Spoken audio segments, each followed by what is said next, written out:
এই আত্মা আজি সে ফ্যাশন দ্বারা মধ্যে সে কার্য করে থাকে। আজ লোক মানুষ দেখুছু এঠারে কাটিথিবা টি শার্ট পিঁধতি, ড্রেস পিঁধতি, ফটা ফটি প্যান্ট শার্ট কু পিঁধি সে বজার বুলতি।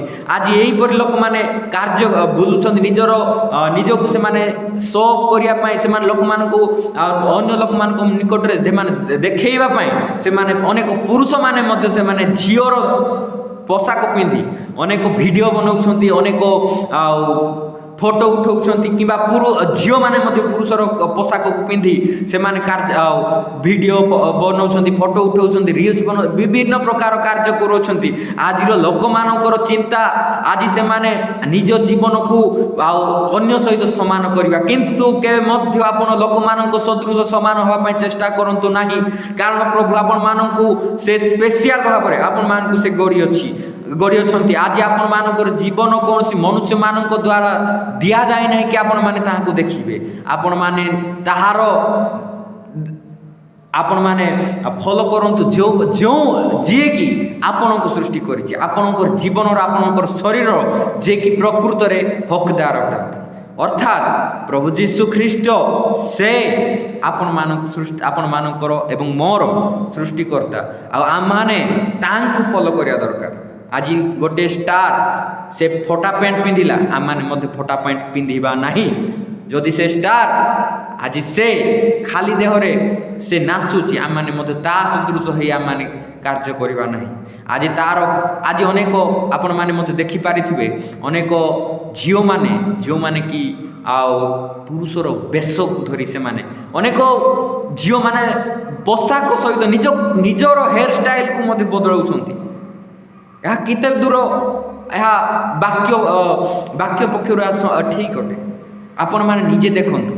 ଆଜି ଆପଣମାନଙ୍କର କନ୍ୟା, ଆପଣମାନଙ୍କର ଝିଅ, ଆପଣମାନଙ୍କର ଭଉଣୀ, ଆପଣମାନଙ୍କର ଭାଇ, ଆପଣମାନଙ୍କର ପରିବାରର ସଦସ୍ୟ, ଆପଣମାନଙ୍କ ସାଙ୍ଗସାଥିମାନେ ଆଜି ସେମାନେ ଏହି ସମସ୍ତ କାର୍ଯ୍ୟକୁ ଯଦି କରୁଛନ୍ତି ତ ନିଶ୍ଚିତ ଭାବରେ ଆପଣମାନଙ୍କୁ କହିବାକୁ ଚାହେଁ କି ଇଜେବେଲର ଆତ୍ମା ସେ ଆପଣମାନଙ୍କର ପ୍ରତିବାସୀ ମାନଙ୍କ ନିକଟରେ ସେ କାର୍ଯ୍ୟ କରୁଛି।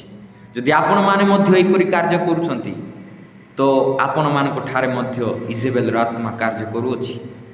ଯେତେବେଳେ ନର୍କରେ ସମସ୍ତ ଆତ୍ମାମାନେ ସେମାନେ ଏକାଠି ହୁଅନ୍ତି, ଅନେକ ଦର୍ଶନ ମାନଙ୍କ ଦ୍ୱାରା ପ୍ରଭୁଙ୍କର ଦାସମାନଙ୍କୁ ଏହି ଦର୍ଶନ ମିଳିଛି ମଧ୍ୟ। ସେମାନେ କୁହନ୍ତି କି ଦୁଷ୍ଟ ଆତ୍ମା ମାନେ ସେମାନେ ନର୍କରେ ସେମାନେ ମିଟିଂ କରନ୍ତି ସଦାସର୍ବଦା।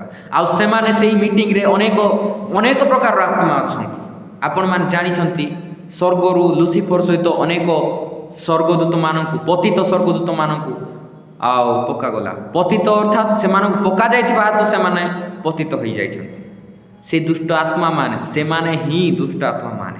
ଆଉ ସେମାନେ ବିଭିନ୍ନ ପ୍ରକାର ମାଧ୍ୟମରେ କିଏ କାହାକୁ ଚୁଗଲି କରିବା, ବିରୁଦ୍ଧରେ ତାକୁ ଉସ୍କେଇବା କିମ୍ବା ଏହି ପ୍ରକାର ଆତ୍ମା ଅଛି। ଚୋରିର ଆତ୍ମା ଅଛି, ବ୍ୟଭିଚାରର ଆତ୍ମା ଅଛି, ଫ୍ୟାସନର ଆତ୍ମା ଅଛି। ଏହି ପ୍ରକାର କାର୍ଯ୍ୟ ଗୁଡ଼ାକ ଯାହାକି ହେଉଅଛି ତା ଆପଣମାନେ ଦେଖିପାରୁଥିବେ।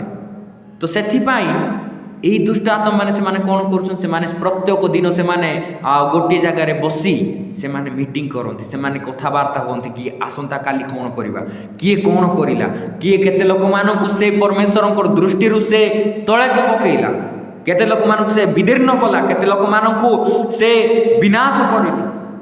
ସେଥିପାଇଁ ବାକ୍ୟ କୁହେ ସିଂହ ପ୍ରାୟ ଗର୍ଜନ କରି ବୁଲୁଅଛି, କାହାକୁ ଗ୍ରାସିବ। ଆଜି ଆପଣମାନଙ୍କୁ ଗ୍ରାସ କରୁଛି, ମୋତେ ଗ୍ରାସ କରିବା ପାଇଁ ସେ ଆସୁଛି, ମୋର ସାଙ୍ଗସାଥିମାନଙ୍କୁ ଗ୍ରାସ କରିବା ପାଇଁ ଆସୁଅଛି, ମୋର ଲୋକମାନଙ୍କୁ ଗ୍ରାସ କରିବା ପାଇଁ ଆସୁଅଛି। କାହିଁକି ସେ ବିଜାତୀୟ ମାନେ ଯେଉଁମାନେ କି ପ୍ରଭୁ ଯୀଶୁଙ୍କୁ ଜାଣିନାହାନ୍ତି ସେମାନଙ୍କ ମଧ୍ୟରେ କାହିଁକି ସେ କାର୍ଯ୍ୟ କରୁନାହିଁ? ଆଜି ସେ କାହିଁକି ସମସ୍ତ ଖ୍ରୀଷ୍ଟିଆନ ମାନଙ୍କ ନିକଟରେ ସେ କାର୍ଯ୍ୟ କରୁଛି? କାରଣ ସେ ଜାଣିଛି ଏଇ ଲୋକମାନଙ୍କୁ ତଳେ ପକେଇଲେ ମୁଁ ସେମାନଙ୍କ ଉପରେ ବିଜୟୀ ହେବି। ଆଜି ଆମର ଗୋଟିଏ ଭୁଲ, ଗୋଟିଏ କାର୍ଯ୍ୟ ଆଜି ଆମମାନଙ୍କର ପତନର ବିଷୟ ଅଟେ। ମୁଁ ଅଧିକ ଲମ୍ବା କରିବାକୁ ସମସ୍ତ ବିଷୟକୁ ଚାହେଁ ନାହିଁ, ଅଧିକ ବଡ଼ ବିଷୟ। ତ ସେଥିପାଇଁ ମୁଁ ଜଲ୍ଦି ଏଇ ବିଷୟକୁ ମୁଁ ବଢ଼ାଇବା ପାଇଁ ଚାହେଁ। ଆମେ ଦେଖୁଅଛୁ ଆଜିର ଜେନେରେସନ୍ ବୃଦ୍ଧି ପାଉଛି, ଯେପରି ଲୋକମାନେ ବଢ଼ୁଛନ୍ତି ସେମାନଙ୍କର ଚିନ୍ତା ମଧ୍ୟ ବଢ଼ୁଅଛି। ଆଉ ସେମାନେ କ'ଣ କରୁଛନ୍ତି, ଲୋକମାନଙ୍କର ସେମାନେ ଭାବନାକୁ ଚିନ୍ତାକୁ ସେମାନେ ବୁଝନ୍ତି ନାହିଁ। ଅନେକ ଲୋକମାନେ ଅଛନ୍ତି, ଆଉ ଆପଣମାନେ ଜାଣିଥିବେ ଅନେକ ଲୋକମାନେ ଜାଣିଅଛନ୍ତି କି ସେକ୍ସ ଯାହାକି ପ୍ରଭୁଙ୍କର ଏକ ଆଉ ଦାନ ଅଟେ, ତାହା କୌଣସି ଅନୈତିକତା ଭାବରେ ହେବା ଉଚିତ ନୁହେଁ। ଯୌନ ଯାହାକି ଆଉ ପ୍ରଭୁଙ୍କ ଦୃଷ୍ଟିରେ ତାହା ଆଉ ଅନୁଗ୍ରହର ବିଷୟ ହେବା ଦରକାର, ଆଶୀର୍ବାଦର ବିଷୟ ହେବା ଦରକାର।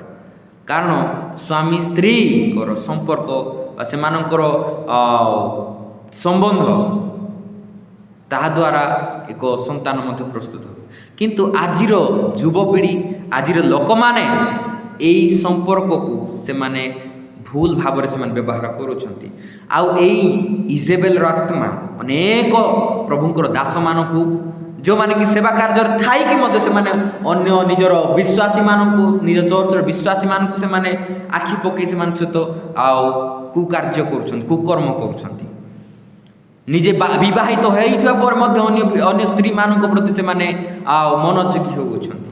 ଅନେକ ପୁରୁଷମାନେ ଯେଉଁମାନେ କି ଆଉ ପ୍ରଭୁଙ୍କୁ ଜାଣିବା ପରେ ମଧ୍ୟ 5-6ଟା ଗାର୍ଲଫ୍ରେଣ୍ଡକୁ ରଖି ସେମାନେ ଆଉ କାର୍ଯ୍ୟ କରୁଛନ୍ତି। ସେମାନେ ଭାବୁଛନ୍ତି ଏଇ ବିଷୟ ମଜା ଅଟେ, ଯେତେ ପର୍ଯ୍ୟନ୍ତ ଆମମାନେ ପୃଥିବୀରେ ଅଛୁ, ଯେତେ ପର୍ଯ୍ୟନ୍ତ ଆମମାନେ ଆଉ ଏଇ ଜଗତରେ ବଞ୍ଚିଛୁ, ଆମମାନେ ମଜା କରିବା, ଏନ୍ଜୟ କରିବା।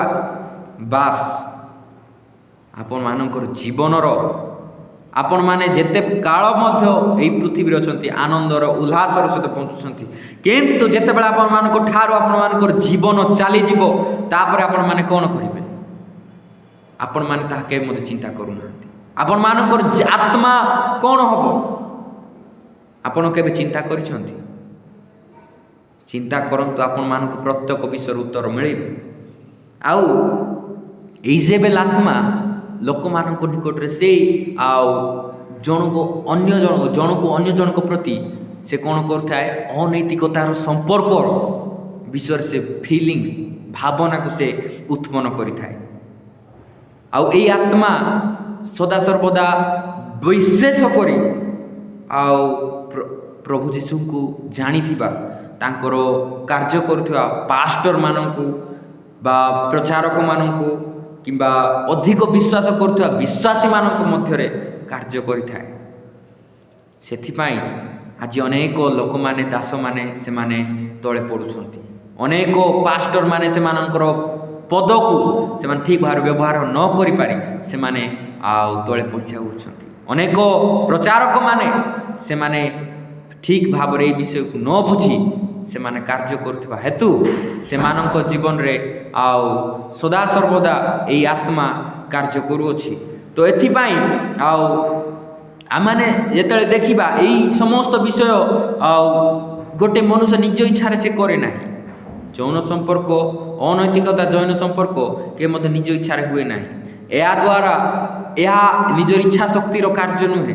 ଏହା ଦୁଷ୍ଟ ଆତ୍ମାର ଶକ୍ତି ଦ୍ୱାରା ଆମମାନଙ୍କୁ ଆଉ ସେ ପ୍ରଲୋଭିତ କରିଥାଏ।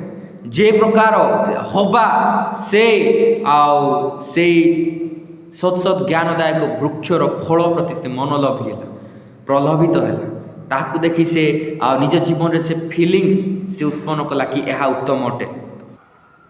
ଆଉ ସେଇ ସତ୍ ଜ୍ଞାନଦାୟକ ବୃକ୍ଷର ଫଳ ପ୍ରତି ମନଲୋଭୀ ହୋଇଥିବା ହେତୁ ସେ ଆଉ ତାହାକୁ ତୋଳିଲା। ବାକ୍ୟରେ ଲେଖାଯାଏ ତାହାର ଆଖି ତାକୁ ଦେଖେଇଲା କି କେତେ ସୁନ୍ଦର।